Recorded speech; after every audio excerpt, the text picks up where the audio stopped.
굿모닝 임브레이스 화요일 아침입니다. 우리 오늘도 기쁨으로 말씀으로 시작해 볼까요? 우리 인생에는요 고난이 있습니다. 나의 잘못과 죄로 인한 고난이 있고 다른 사람의 잘못과 죄 때문에 생긴 고난이 있고 또한 예수님을 위하여 살다가 받는 고난이 있습니다. 그리고 한 가지 더 사탄이 주는 고난이 있어요. 구약의 욥기를 보면 하나님이 사탄과 대화를 나누세요. 사탄에게 어디를 갔다고 오는 길이냐라고 욥기 1장 7절에 묻자 사탄은 땅을 이리저리 돌아다니다가 오는 길이라고 대답합니다. 그래서 하나님께서 사탄에게 욥에 관한 이야기를 하세요. 욥기 1장 8절이에요.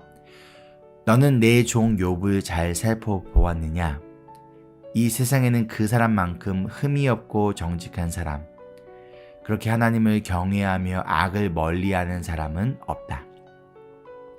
그러자 이어진 말씀에 욥을 향한 하나님의 칭찬을 듣고 사탄은 욥이 하나님을 경외하는 이유가 분명히 있다라고 말해요. 그리고 그 이유는 하나님이 욥에게 복을 주셨기 때문에 욥이 하나님을 경외하는 것이라며 만약 하나님이 욥이 가진 것들을 가져가시면 분명 욥은 하나님을 저주할 것이라고 확신합니다. 그러자 하나님은 사탄에게 욥을 시험하도록 즉 고난을 주도록 허락하세요. 그렇게 욥은 사탄으로부터 고난을 받습니다. 사탄이 세상을 돌아다니며 무엇을 하였나요? 하나님을 경외하는 자, 악에서 멀리하는 자를 찾아다녔습니다. 무엇을 하려고요?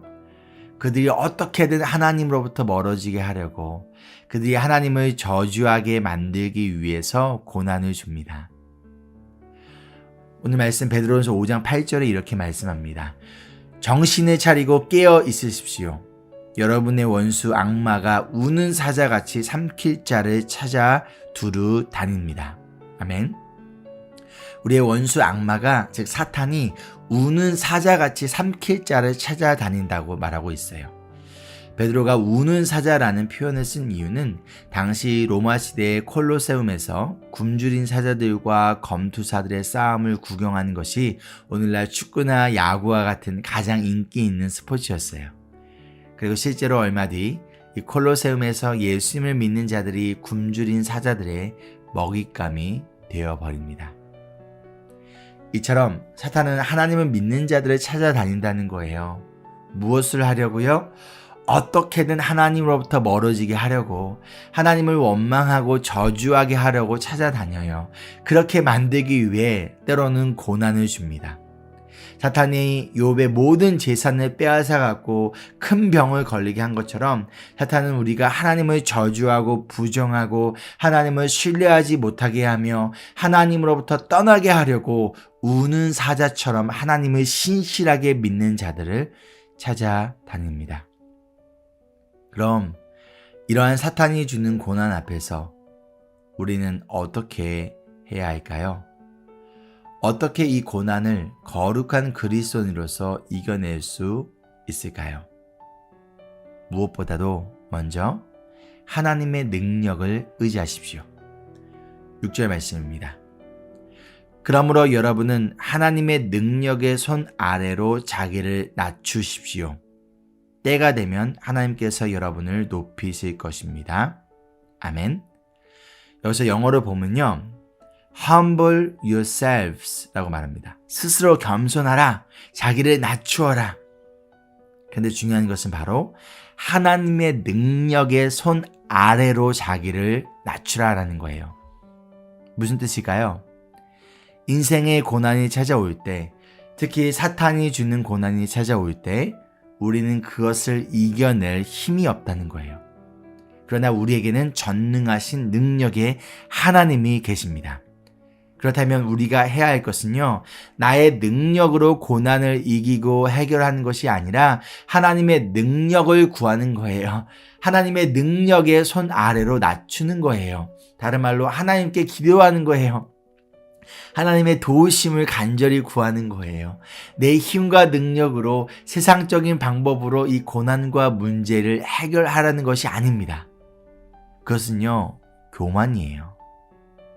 그러나 겸손은 나의 능력이 아니라 오직 하나님의 능력만이 이 고난 가운데 나를 구원하실 수 있다는 것을 믿고 하나님 앞에 자기를 낮추는 거예요. 여러분 인생 가운데 고난이 찾아오셨나요? 사탄이 여러분을 공격하고 있나요? 지금 여러분의 믿음을 흔들고 있나요? 그렇다면 기억하십시오. 지금은 기도할 때예요. 하나님의 능력을 구할 때예요. 교만의 옷을 버리고 겸손의 옷을 입고 하나님의 능력의 손 아래에 여러분 자신을 낮추고 온전히 하나님을 신뢰하세요. 그리고 기도하며 하나님의 때를 기다리세요. 6절에 이어서 말씀하기를 때가 되면 하나님께서 여러분을 높이실 것입니다. 여기서 중요한 것은 때가 되면 at the proper time이에요. 내가 원하는 시간이 아니라 하나님이 보시기에 적합한 때, 그 때가 되면 하나님이 여러분을 높이실 거라는 거예요. 여기서 높이다라는 단어는 들어 올리다라는 의미예요. 즉 하나님이 보시기에 그 적합한 때에 그 고난 가운데에서 여러분을 들어 올려 주신다라는 거예요. 여러분 시간은요 온전히 하나님의 영역입니다. 우리의 영역이 아닙니다. 그러니 자꾸 시간을, 그 때를 알려고 하지 마십시오. 때가 되면 하나님이 이루실 것이니 우리가 해야 할 일은 고난 가운데 하나님의 능력을 구하며 겸손히 하나님의 때를 기다리는 거예요. 그리야 할 때 하나님께서 여러분을 그 고난에서 들어 올려 주시고 사탄이 주는 고난으로부터 구원하여 주실 것입니다. 아멘. 적용 질문입니다. 첫째, 누구의 힘을 의지하고 있습니까? 여전히 나의 힘인가요? 아니면 하나님이신가요? 둘째, 하나님의 때를 기다리는 것이 힘든 이유가 무엇인가요? 함께 기도하실까요? 사랑해 주님, 우리 인브레스교회 모든 성도님들이 고난의 시간 속에서 겸손히 주님의 능력만을 붙들고 의지하는 겸손한 주님의 자녀들이 되기를 기도합니다. 하나님의 때에 그 고난 가운데 들어 올려 주실 것이라는 것을 믿고 의지하는 주님의 제자들이 되도록 예수 그리스도의 복음 안에 우리 모든 성도님들의 마음과 생각을 지켜 주시옵소서. 예수님의 이름으로 기도합니다. 아멘.